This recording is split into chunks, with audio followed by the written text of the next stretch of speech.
Butjwa, we are still engaging the political parties that will be contesting for power in the May 7 elections. The political parties have been arguing about corruption in this municipality here, and they seem to suggest that the ANC knows something about this corruption. And I want to hear from the ANC as to what are the anti-corruption strategies that you have in this municipality before we move to talk about agrarian reform and economic development. What I think we can respond is to say we must never politicize the issue of corruption. What I can suggest to my gentlemen next to me here is for them to go straight to the counter police station and lay a charge, such that people get arrested. Otherwise, to create chaos and instability in municipalities because you are fighting corruption is a counter strategy. Mm-hmm. You are delaying the service delivery to the people. If there is 28 million that has been stolen, that these members should have just laid a charge. Right. So you're denying that we deny it flatly. Actually, I know it's not true. Okay. What we need to investigate, as we are doing, we as the African National Congress came with public protector in this country. There was nothing of the sort before. We came with hawks. We came with all anti-corruption strategies, including the hotline. Such people, wherever they are in a position to report ill deeds and malpractice.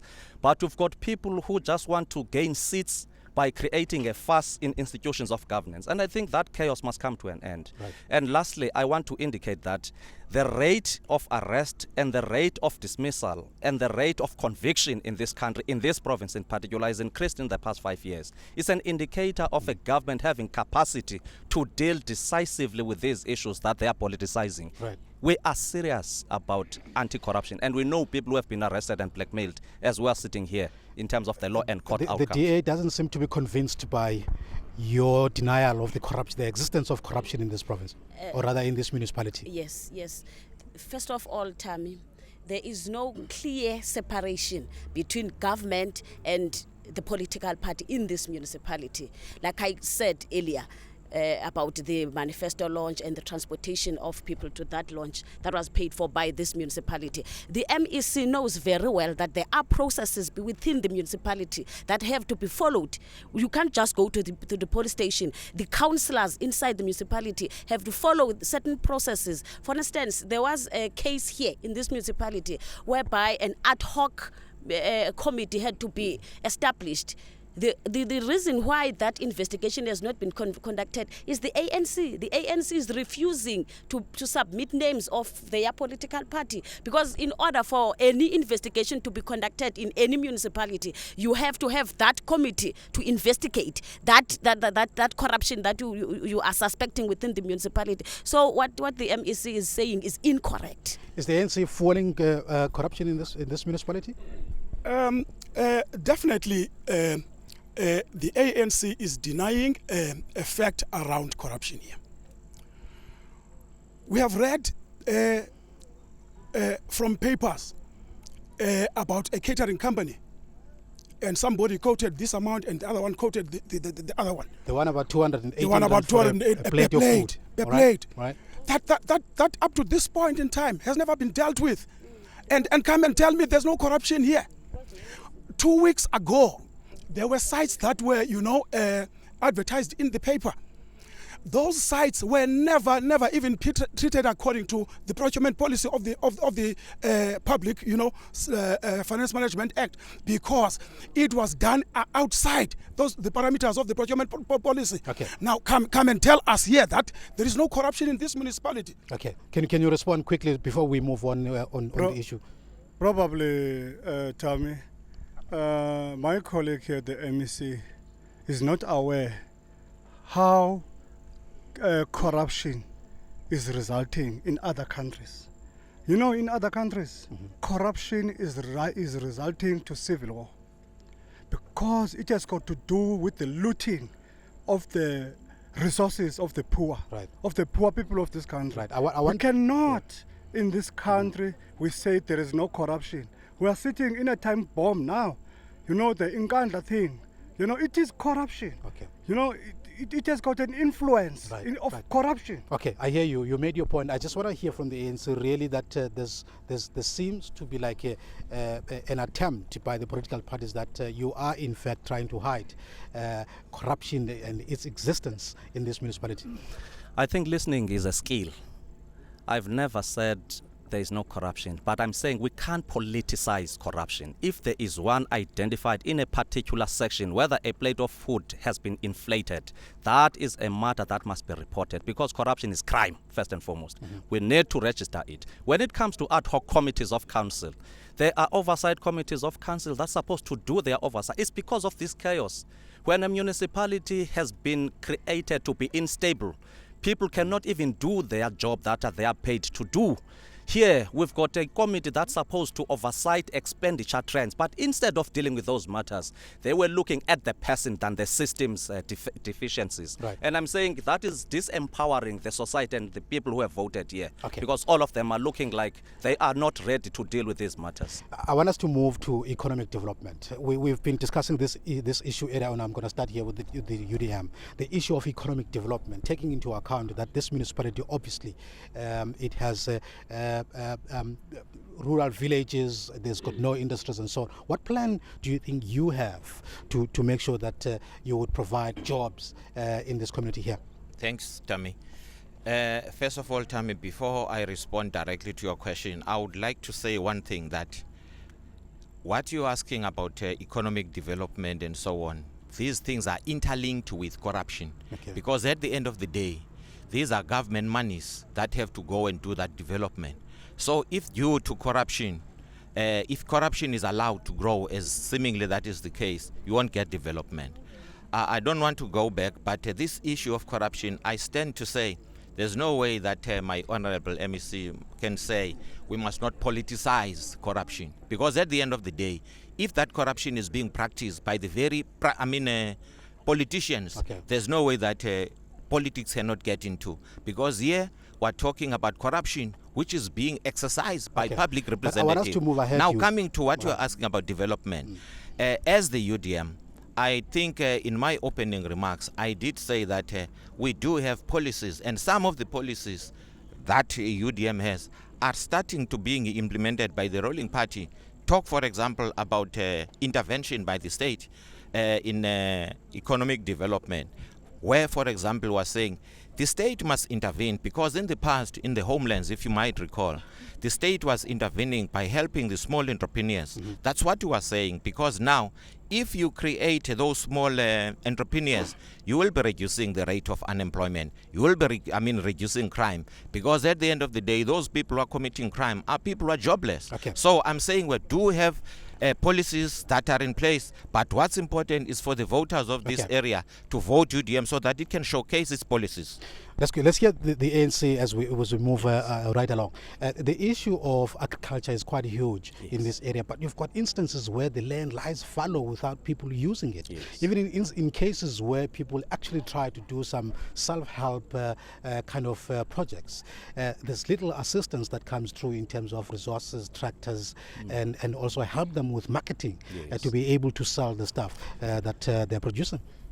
As African National Congress, it is quite true that we have identified this area as an economic niche that need to be harnessed by everybody. This is an ecotourism area with huge potential. And I think that's why the Department of Economic Development and Tourism is working with these municipalities in the areas of the coastal in order to ensure that capacity is being built with the communities of those particular areas, such that if we are speaking about either hotels or camps and everything, but we must speak about infrastructure for tourism, roads that are accessing those areas, the stimulation of growth. That's why we have decided to identify this area as agricultural hub. 780 millimeters of rain per annum is falling in this area. Livestock improvement is from this area. This is a beef producer in the province and entirely in South Africa. But it's not happening, right? It is. Okay. It is. And if you go now for agriculture-related projects, Siyazondla, for instance, as project, people and farmers of this area, the livestock improvement, the heifers, and all those that are destined to ensure that farmers are farming subsistence is growing and commercialization. As a result, partnering with University of Forte. This is an area, for instance, that we are speaking about that kind of industrial growth when it comes to agriculture-related projects. Let's hear from and I think Unico. the LED strategy of this municipality is going to yield those results. Let's hear from the new player, the Unico. What are you going to do differently? I mean, in your analysis, I don't know if you have done much of this in terms of your research, because you're not in the council now. In terms of your research and analysis, what do you think needs to change? Probably I must talk broadly, not about Mpashe alone, because at the end of the day, Do you not have a specific program for this area? currently You don't have. currently You don't but have. at the end.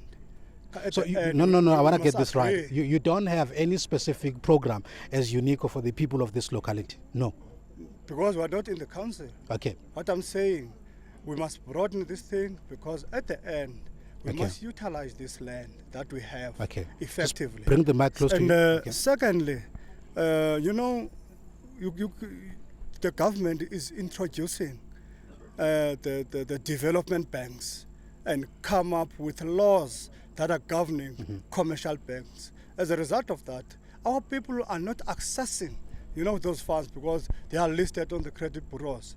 It means we have to shift from that. And as well, we cannot, as this country, depends on an importing of Right. food. Right. Because 40% of food in this country is coming from other countries. I see. For instance, we do have a pineapple in Paddy where there is a potential. But the person from Paddy uligqibelisa ngela xesha belityala ipayina. After that adibane nalo kwaSpa kwasePaddy Right. lisetotini, which is very expensive for him. Yeah. He cannot access that, but it is the product of that Paddy. Right. So Right. we need to refocus ourselves. And Let me hear from Cope. I want both with the DA, maybe as we finish that side, to link this with small business in these localities here. The extent to which perhaps they benefit, if they do, from the agricultural programs that you would introduce. Tammy, as I said initially when we were introducing ourselves here, as I said, we are men and women of truth. The reality here is that, Tammy, people were told to register cooperatives for them to grow. But unfortunately, Tammy, there is not a single one whom you can see around the streets operating, actively involved in the economy of this area. Why is that? The reason being, those who are nearer to those who are in the municipality benefit first. And it has just become a culture in this area that if you have got someone next to you in the municipality, or your sister is a councillor, you are likely to first get the priority in terms of funding or whatever, Right. which is of need to Right. the people of this area. So there's political patronage that is happening in the municipality Exactly. that benefits. You can even go to relatives the and- areas of. You can tell me you go to the areas of employment. You would find that people are, there's a lot that is happening. Right. You would find people employing their sisters, their whoever. Right. Let's hear from the DA. What plan do you have as we conclude this segment that you would introduce, particularly talking to the issue of small enterprises in relation to agriculture? First of all, Tammy, the creation of the good environment for investors to come in is very important, because unemployment cannot just be dealt with through agriculture alone. The rest of my colleagues have talked about agriculture. I want to talk about something else, but about the creation of those jobs, real jobs. You must first create an environment for investors. And in order for you to do that, we mustn't have filthy streets like the one that you showed us in your insert, Tammy. You mustn't have a municipality that is marred with the corruption. Investors will never come. Sure. If there is corruption in any government institution. You must fire people who are implicated in corruption, so that you can show people that, oh, I'm anti-corruption. Okay. All right. I just want to give you like 1 minute each, just to your closing remarks now as we close this segment. Let's start from here, or maybe we can start go this way. Just tell me about what are you saying to the people of this municipality? The people of this area must continue voting for the DA, because they did in the recent by-elections, because we significantly grew. So they must continue for real better life. Yeah. Thank you, Tammy. Mandiyithethe ngesixhosa le nto ivakale kubantu balapha. Abantu balapha sisuka nabo kwi-by-elections. Apho i-ANC kulo masipala ibigxothe ii-councillors zayo. Right. Nisibonakalisile ke bantu bale ndawo ukuba niyasixhasa. Kuba Tammy ndingakuxela ngewords. Just make it very briefly, just Okay. closing remarks quickly, yeah. Okay, Tammy. Okay, thank you very much. Now we are saying to you, on Sunday, this coming Sunday, we will be launching our manifesto in Bloemfontein. Please, please, wait for us. We are coming to you. Okay, let's hear Unico. Why should people vote for you? Tommy, I must say, we are going to fight corruption in this country. We are planning to job creation, because that thing, it's a very, very important thing in our society. But at the same time, you cannot give job creation in the country where you take the minerals of this country to other countries, because you are creating the jobs in those countries. So there is no one here can simply say he's going to create jobs. Okay. Let us have a good plan. What we are saying, we are going to fight corruption. We are going to fight politics of exclusion. We are going to fight, Right. all these Let's things hear from the that are- ANC. Okay. Thank you very much. 9.2 million school-going children in this country are eating in schools every day. Right. For without ANC comprehensive social security, many families could have closed by now, and those people dying in hunger and starvation. It is true that because of the ANC correct policies, we have now touched the lives of so many in this country. Many are having houses, some are being given electricity, roads are being constructed, and the community halls. And we are saying that is not all. National Student Financial Aid Scheme is now trying to intervene, though there are still problems. But that's Okay. why today we have increased that amount of money for many of the young people to get education in this country. Let's hear from the UDM. Thanks, Briefly. Tammy. Yeah. As the UDM, I think in my opening remarks, I did explain that UDM is the only vanguard of anti-corruption, the only vanguard that talks about clean governance and administration. So we're saying to the people, they must vote UDM, because they know that more than often we've been talking about corruption that should not be practiced. We've Wow. talked about ngandlas, we've talked about the info bill, we've talked about everything that is anti-corruption. By Okay. so saying, all the people should be voting UDM, the only vanguard. They must join the winning train. Okay. There you have it. Political parties, the UDM, the ANC, UNICO, COPE, and the DA, all of them trying to express themselves in terms of how they wish people to vote for them in these coming local, or rather national elections on the 7th of May. As we conclude here, we wish to, Zimkide is joining me here, and Zim, it's been great. It's been great. We've been engaging with the different political parties to hold them accountable of the promises that they make, and we'll continue to crisscross this province to ensure that we hold them accountable going to the elections and beyond. Well, it's back to